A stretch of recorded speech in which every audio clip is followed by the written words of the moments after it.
Hey everyone, welcome to Thinking Christian. This is Paul, and I want to give perhaps some advice in particular to Christians when they encounter atheists who are going to argue against religion. And this is kind of an interesting thing that I've learned through my own experience. So hear me out on here because this is an interesting distinction. So for all the talk about objective evidence, suppose I encounter a new atheist who makes some claim about religion and harm that's very similar to the Christopher Hitchens sort of point. Bertrand Russell, wouldn't we be better off without religion? And, given the respect that I assume many new atheists have and claim to have for scientific peer-reviewed research, I feel that I'd be doing them a favor by correcting what I think is a wrong claim, an incorrect claim, and giving them a piece of objective evidence. Here's a quote from an atheist, basically says, look, surveys have long shown that religious believers in the United States are happier, healthier, longer lived, and more generous to charity and to each other than our secular people. And I'll say, okay, great. You know what? I've proved this point. I've done, a good deed by presenting the objective evidence that are needed. They should thank me for correcting their mistake. And let me tell you, this is pretty much what never happens. What ends up happening, actually, is that people will try to find reasons why the specific studies that you cite have some poor methodology. They'll say, oh, well, people are lying because this is based on survey. Some reason to distrust it, and therefore avoid the conclusions. And regardless of the case, this is what I often see. Well, we know this group lies, or something like this. This doesn't end up changing people's minds. And this should be no surprise. This has nothing to do with necessarily atheism per se, but it just has to do with motivated reasoning and post hoc justifications, which, of course, there's plenty of peer-reviewed literature in cognitive science demonstrating these sorts of motivated reasoning that where it's like, okay, we don't like the conclusion, so we look at some way to avoid the conclusion by basically denying one of the premises that we otherwise would have no reason to doubt if we agreed with the conclusion. If you doubt that, then you can doubt the peer-reviewed literature on motivated reasoning, and we could just do this. And this has been my experience in many different cases. Now, it'd be very easy to just end the video here and say, okay, atheists argue against religion for reasons other than objective evidence and the reason which they hold highly, and they're just cherry-picking evidence that supports their ideological position. But suppose for a second that the sentiment that the atheists were claiming when they're arguing against religion was actually a valid one, even if it were just basically rested more on subjective experience than objective evidence. What if for all the talk about objective evidence, this was actually a subjective claim? Would there be some value in listening to what the complaint was or listening to the reasoning?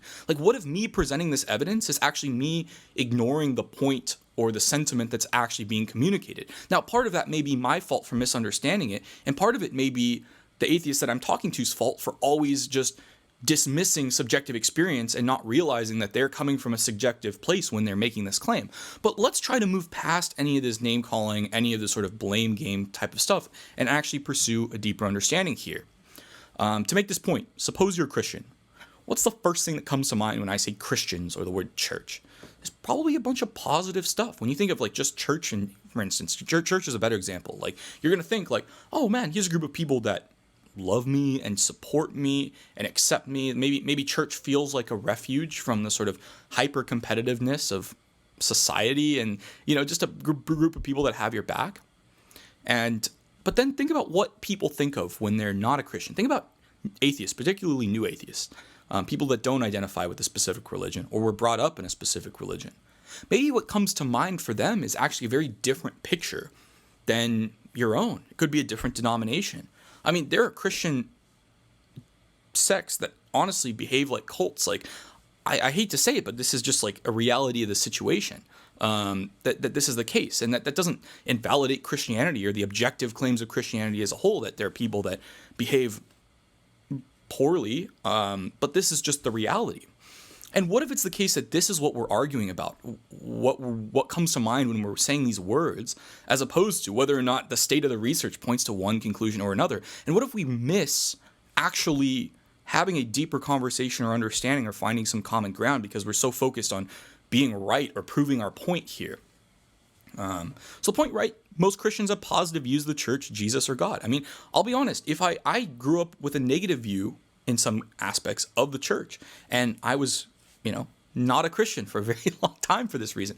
And many atheists have negative views of these things. Now, that's not to say, this is the only reason that's going on, but realize that this is a factor in what's going on. And of course, arguing about the objectivity of these things ends up missing the point.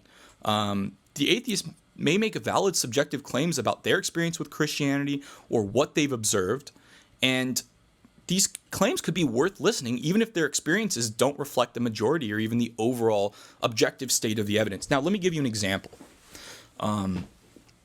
If I was getting in an argument with my girlfriend and she was like, Paul, you always leave the toilet seat up, I'm going to, she's wording it in a way that signals to me, okay, she's making an objective claim about me keeping the toilet seat up. And to refute this claim, all I need to do is provide one counterexample, because she used the superlative, the always. So I'm like, wait, no, there was a time last week that I put the toilet seat down when I was done using the bathroom. Therefore, your point is invalid, your point is debunked, I'm right, you're wrong, we're done.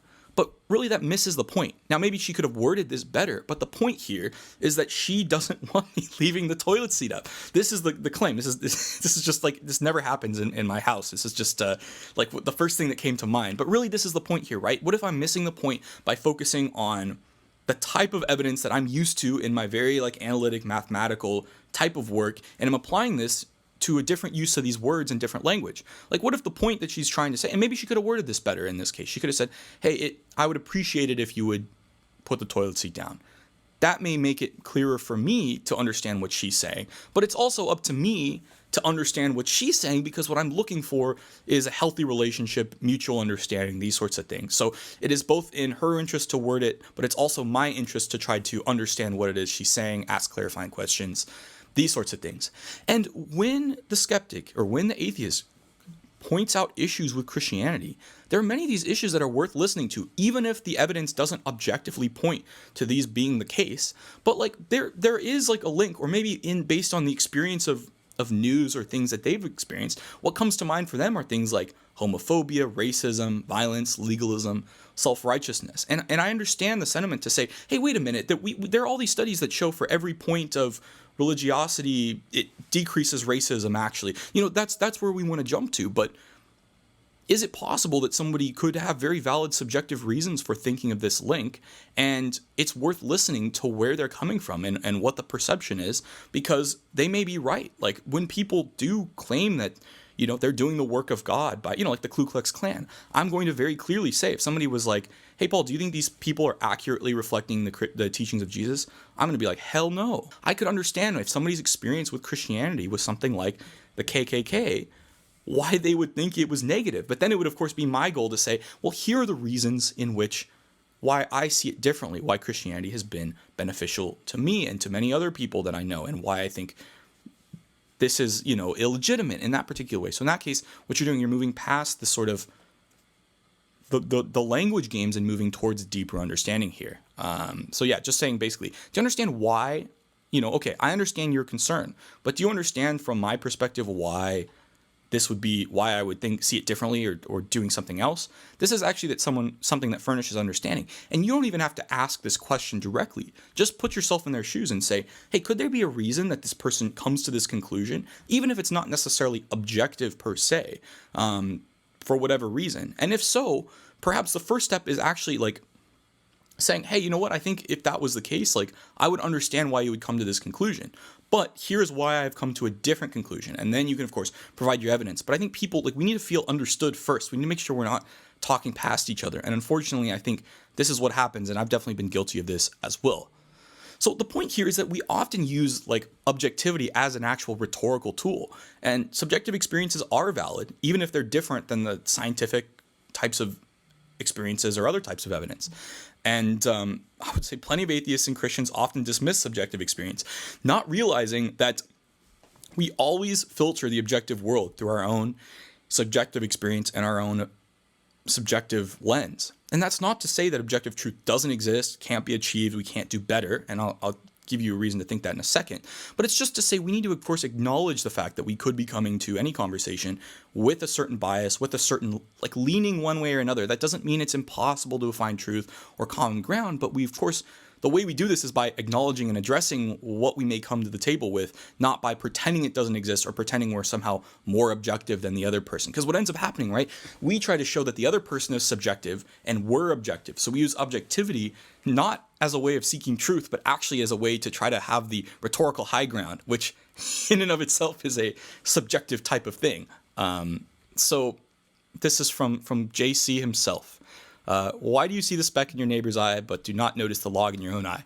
First, take the log out of your own eye, and then you will see clearly to take the speck out of your neighbor's eye. So what Jesus is saying here, once again, look, it's possible to see clearly, but you need to address your own biases and your own judgment first, before, of course, focusing on what the judgment of other people is.